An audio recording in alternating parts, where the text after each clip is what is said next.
My name is Sarah and I am in marketing here at CaminoWays, and Jeremy will introduce himself as well before we get started. Yep. Hi, I'm Jeremy from CaminoWays as well. And I've been working studying the Camino for about 15 years now. So hopefully we can answer all your questions, and if you have questions yourselves, just let us know. We can run through those as well. So yep, if you want to start off, Sarah. Yeah, so I'll just go through a few of our most asked questions first, and then we'll put the floor over to you. So the first one is, where can I get the Pilgrim passport and do we send it out to you? Now, to answer that one, we don't personally send you out your Pilgrim passport, but it is so easy to get a Pilgrim passport. You can get it in many churches, shops, along the way at your starting point, and you can also get it from your local St. James Society as well. So it's really easy to come by them. Obviously, it is an essential document when you're doing your Camino to keep track of the stops along the way in order to get your Compostela in Santiago. And it's a great little souvenir as well. So no, we don't send it out to you, but it is so easy to get it anywhere along the Camino routes.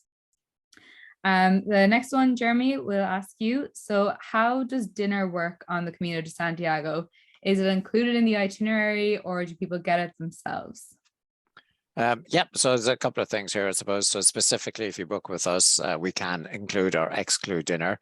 So you'll have dinner where you are in the hotel that you're staying in.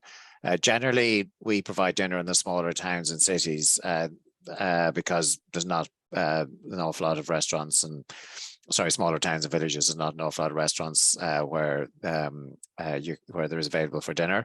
And in the bigger towns and cities, we don't include dinner. And therefore, that gives you the option to go out and experience some of the local fare, which is fantastic, always very local.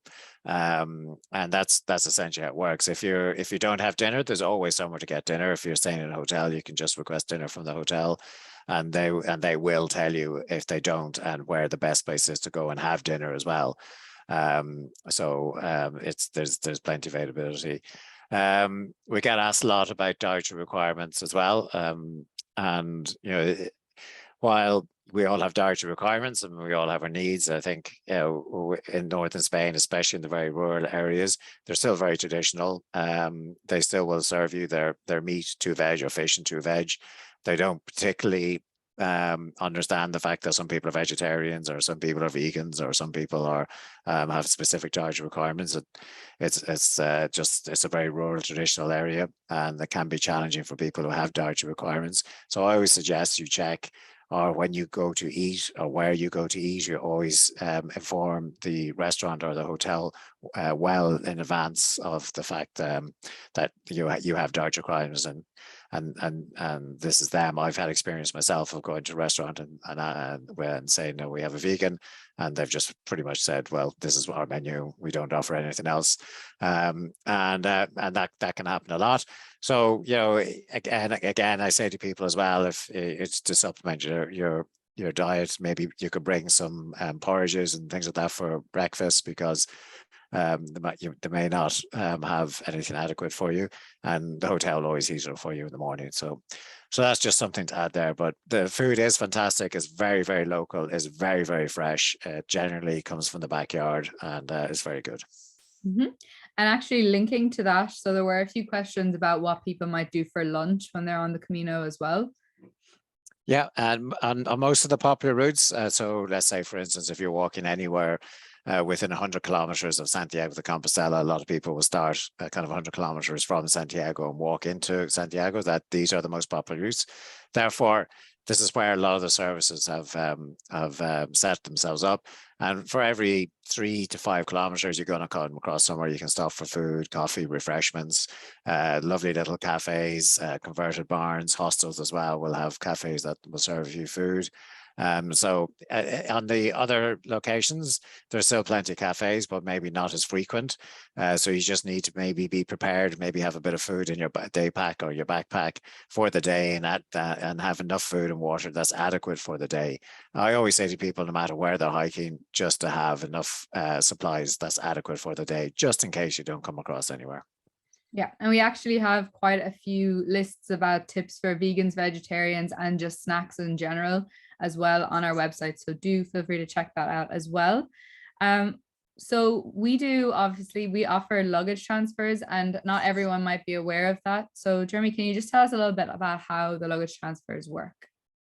Yeah, so a lot of people who walk the Camino, whether they book with us or not, will ask for or seek luggage transfers. And essentially how they work is you could be walking for a week, 2 weeks, 3 weeks, even up to 6, 7, 8 weeks. And it can become challenging to carry all your luggage. So there are opportunities to have your luggage transferred. If you Google luggage transfer in the Camino, you'll find companies that do it for you. If you're booking with us as part of our package. And how does it work with us? Very simply, in the morning, generally before breakfast, because you need to have your bag that you're transporting in the lobby, the hotel lobby at around 8 o'clock. And our team will come and pick up your bag and many other bags that of people walking with us, and bring it to your next hotel. How to identify your bag? We ask that you put your name and address, and possibly, if you can, your code, your booking code on your bag, and our team will attach a luggage tag onto that bag in the first morning, which will remain there for the rest of the week, or 2 weeks or 3 weeks, however long you're walking with us. And generally your bags are picked up at some stage in the morning, and they should be in the next hotel around 3 o'clock that evening. So if you finish early for whatever reason, if you're a speedy walker, maybe don't expect your luggage to be there before you, because it's usually around 3 o'clock by the time it gets there, because the guys who pick up the bags are also picking up a lot of other bags as well. It can be there earlier as well, but I suppose that's 8 o'clock is the earliest, and then in around 3 o'clock is an average time. It works extremely well. It's one bag per person in general. If you need extra luggage or extra bags, please confirm that well in advance of during your booking process, because it can be busy in the Camino, and it can be challenging to add bags if you're actually on the Camino. And the one bag per person is quite strict. If you suddenly have 2 bags and they're not accounted for, they will be left behind, and that's just the service providers. And you'll find yourself without that extra bag unless it's tagged. So yeah, that's really it about the luggage transfers. It works extremely well, I have to say. We do thousands upon thousands of transfers every year, and we have very little issues with them in that. So yeah. Great. So just if anyone who joined after 5, if you do have any questions, feel free to just jump in whenever you want, or write it in the chat box. We are going through our list of most asked questions and ones people sent in. But again, if you have your own questions, it's what we're here for this evening. So do please ask away. So on the topic of transfers, how do airport transfers work then? So airport transfers as well. So lots of people will fly in. There's many airports that service the different routes of the Camino. So Santiago de Compostela has an airport. If you're doing the Northern Way, Bilbao has an airport. If you're starting in Saint-Jean-Pied-de-Port, they're probably the best airport is Biarritz. If you're walking the Portuguese coast away, possibly further south, Porto is a great airport, or Lisbon. Madrid is a very good central airport to fly into, but it's probably worth investigating an internal flight to get to your starting point of the Camino. Once when you book with us, and if you book an airport transfer, we do require that you fill in the flight details. Therefore, we can ensure that the flight is tracked, and our transporter will be waiting in the airport to pick you up and bring you to your first hotel. Where does the transporter wait? Just as you generally, when you pick up your bags and you walk through the customs zone, and you enter into the main public thoroughfares of the airport. So essentially, you're leaving the secure part of the airport into the public airport. You'll always see people standing there with names on cards and on little screens and things. And that's what they do. They'll stand there with your name on a card or on a little screen. And you just approach them and introduce yourself, and they bring you to the vehicle and then transport you. It pretty much works the same returning to the airport from your hotel. So yeah, there's a time on your travel information, which is all online, and you just wait in the lobby for the driver to come in. Again, he'll be carrying a card or a screen with your name on it, and again you introduce yourself to him, and then you'll zoom off the airport to fly home. And again, this works very well.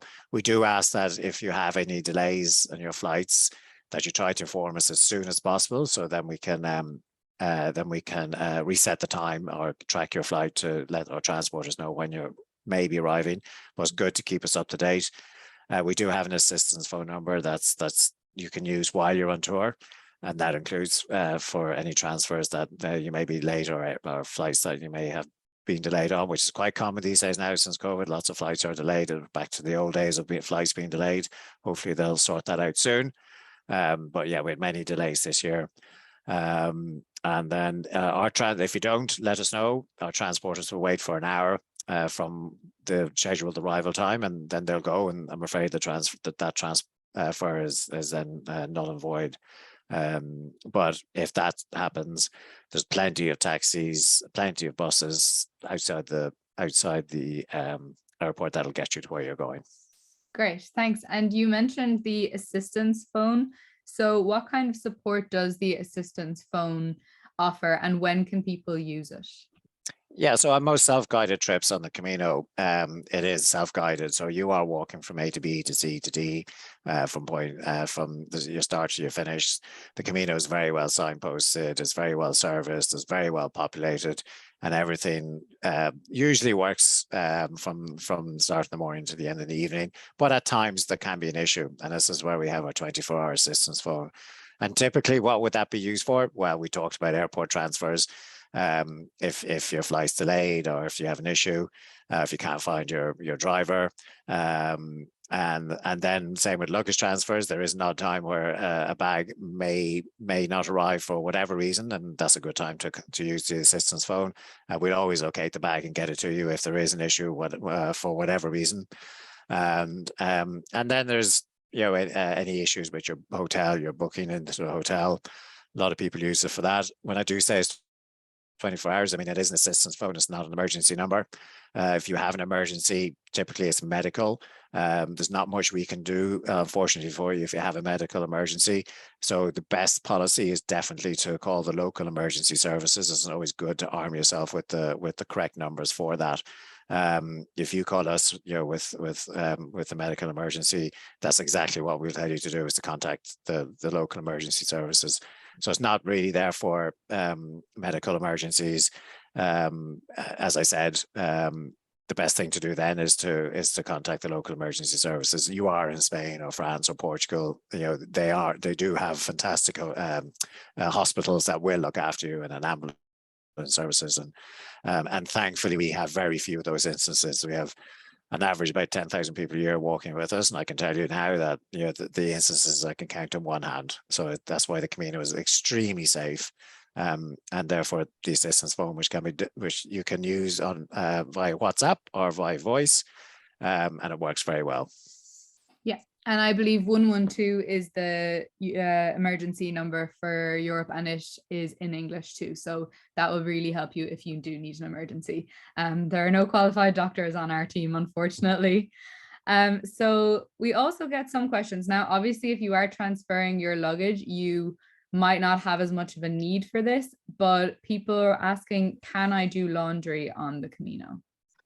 It's challenging to do laundry on the Camino, because generally you will finish your day depending on the length of the day. So the average walking day in the Camino can range between 12 and 30 kilometers. But on average, it's about 20 kilometers. So it's more than likely you'll probably be finishing your day anywhere between 3 o'clock and 5 o'clock, depending on your pace of walking. Some days will be longer, some days will be shorter. Therefore, by the time you check in, get yourself sorted, you are going to be leaving the next morning around 8 o'clock. It would be very challenging to have laundry done. If you are taking a rest day, so 2 nights in one location, then it's easier. We advise that if you need laundry done, to ask at the hotel lobby.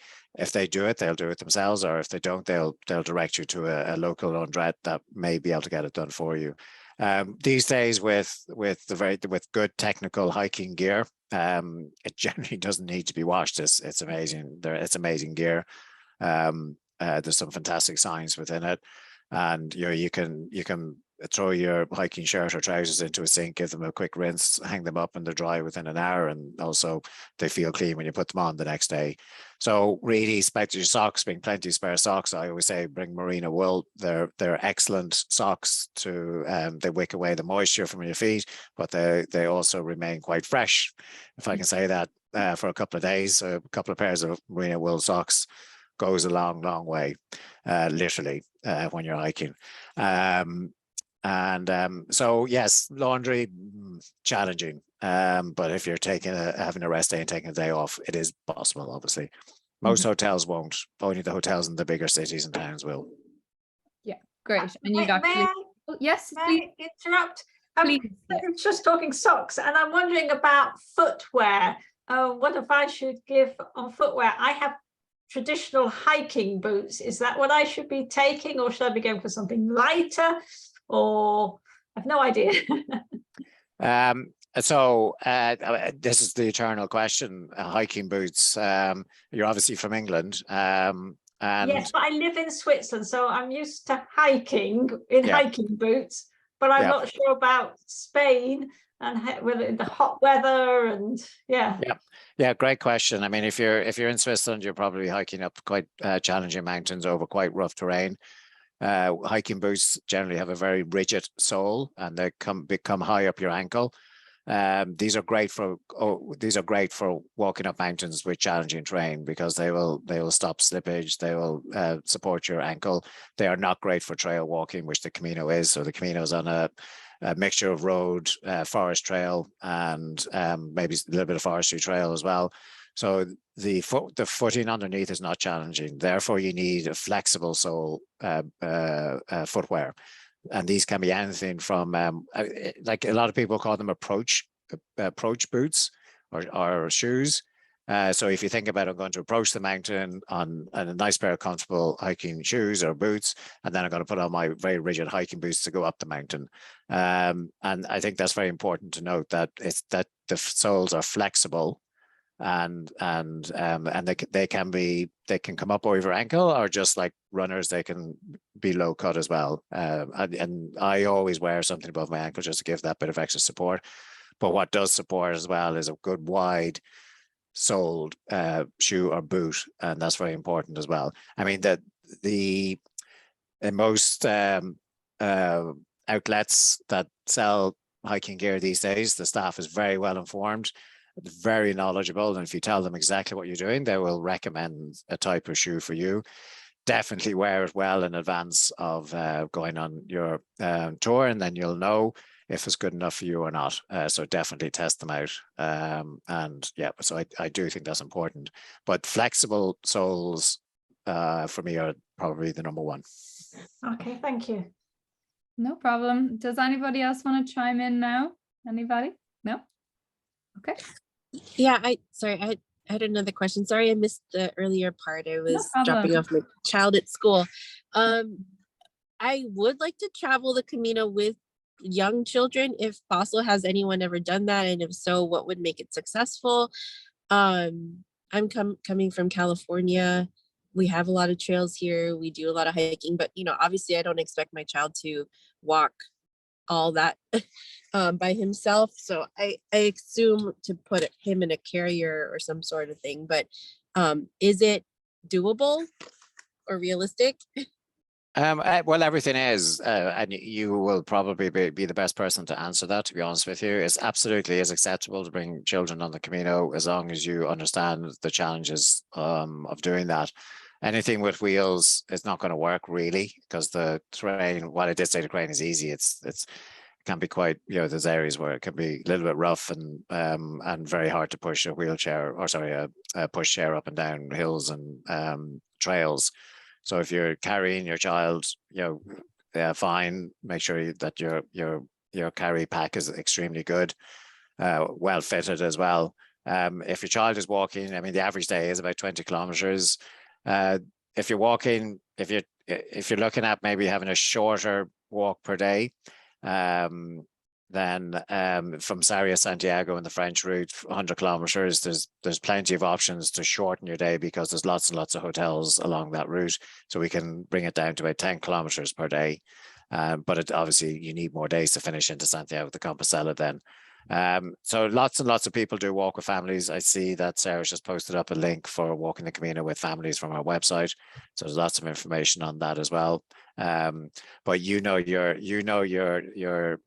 what you would need to do, and your limitations, and it's a great challenge to do. It's a great thing to do with kids. It's a rite of passage for a Spanish family. So you'll see a lot of Spanish families and generations walking the Camino together. So yeah. Great. Jeremy, did I get that correct? The socks, was it merino wool socks you recommended? Correct. Yeah, Correct. merino wool. Okay. Essentially wearing New Zealand sheep on your feet. New Zealand sheep. Great. Good to know. Okay, perfect. Does anybody else want to chime in with a question? Don't be shy. No. Oh, I have another question. Yeah, on fire away. Yeah, I'm just wondering, I mean, I don't know, you're tired or maybe you've twisted your foot or something, and so you'd rather take a bus the rest of the way, is that acceptable? And how available would buses be along these routes? I'm hoping is the word at the moment, the Camino del Norte. Yeah.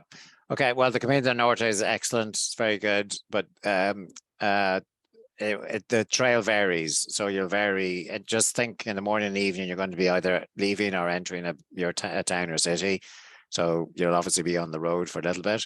And obviously there, there's public transport, but for most of the day, you will be off kind of main thoroughfares. So you'll be on trail, country roads where there isn't any. So what I always say to people is every counter of every hotel has a local taxi numbers on it, business card. So pick one up, take it with you. And if you do get in trouble, you can give them a call. They're used to it on the Camino. It's very acceptable, but anything is acceptable. It's your way, how you do it.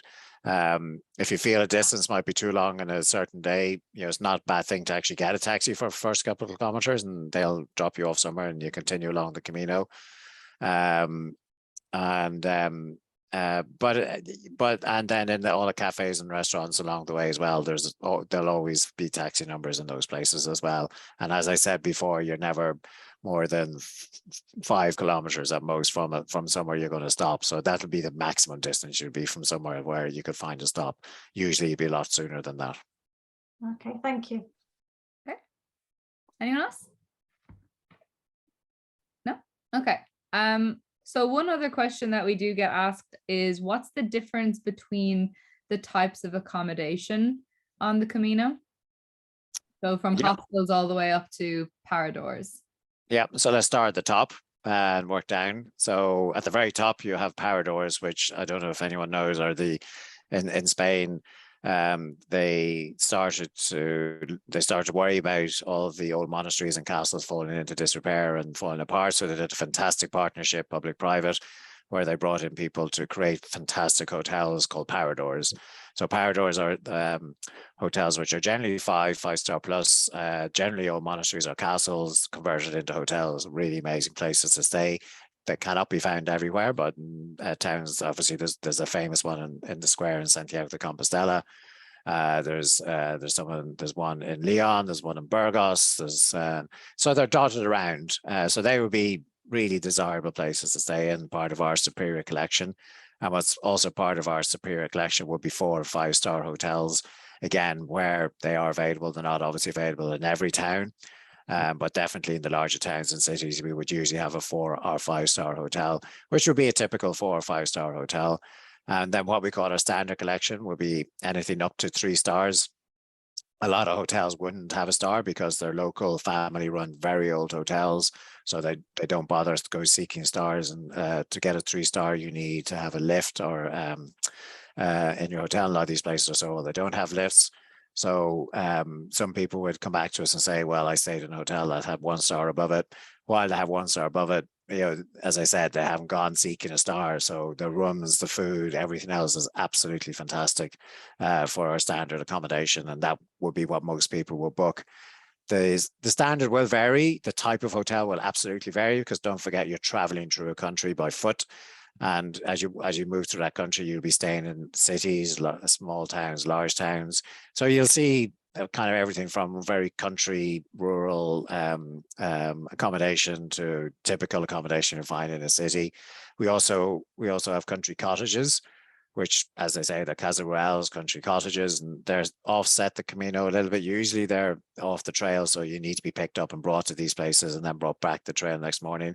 And they are, I suppose, more boutique type hotels that people have transformed their farms or lovely houses into kind of bed and breakfasts, mini hotels.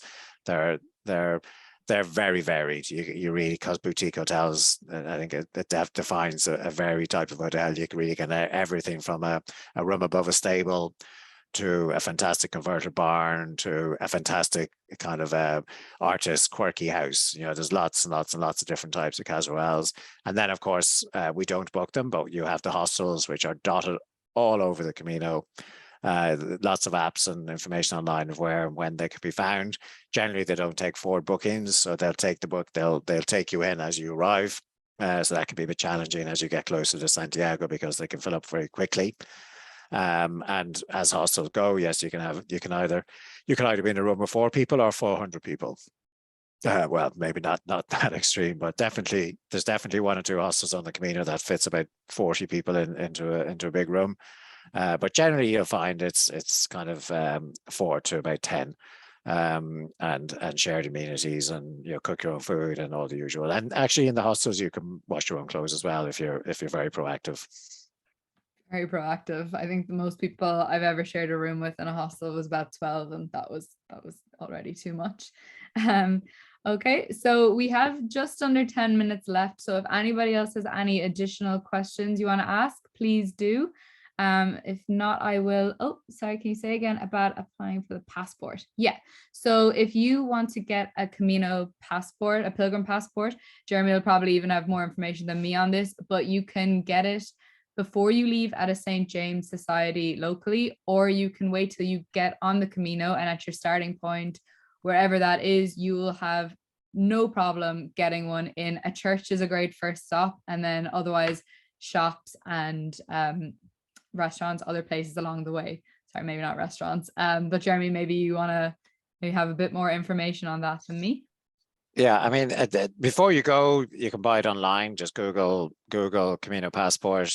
Your local, most countries will have a local St. James's Society that you can buy it from, and by doing that, you're supporting them. And I think that's a very good way to do it because you're supporting your local St. James's Society. Some areas don't. Most places should. So just Google local St. James Society. It should come up. Where can I buy my Camino passport? Definitely, as Sarah said, your starting point, your starting town, because that's where lots of people go and they're looking for it. So pretty much every shop, post office will have them. The airport will have them. And then obviously getting stamped along the way. So it's always good to get a stamp in the morning and a stamp in the evening, because then when you present it, they can see from where and when you walked. And you can find your stamps everywhere and anywhere. It really is. They're prolific all over the Camino, so you can gather stamps all day if you wished. So it's a great little hobby while you're walking. Great. And a weather question for you, Jeremy. So I'm hoping to go in April. Are there any differences at that time of the year compared to the summer? So yes, sorry, is that Worth that asked that question? Yeah. Where are you from, Worth?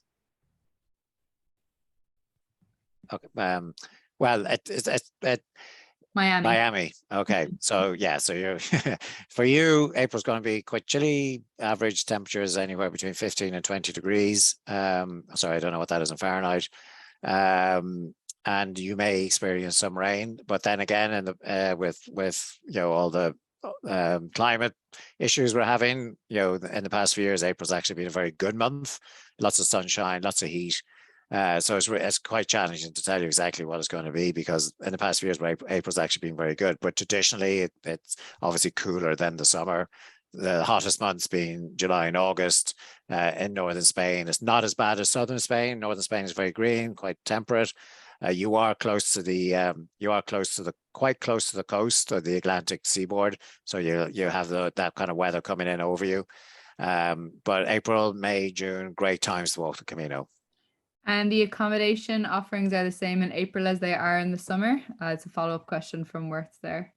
Yeah, so if you book with us, we don't have a seasonal cost. So everything, if you book now, if you book for now, if you book for August, or you book September, May, June, it's all the same price. If that was the question. Yeah, there's a thank you there. So I'd say that was the question.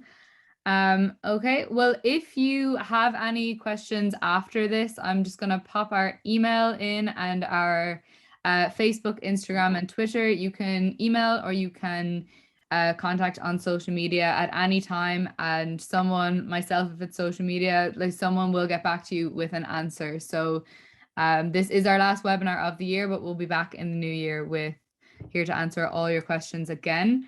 But if there's no other questions, any last minute takers? Yeah. Just one quick one. I mean, rightly or wrongly, I'm assuming that the places we will be staying in can speak some English. Is that I have some Spanish, but I'm certainly not fluent in Spanish. Yeah, that's not always the case. But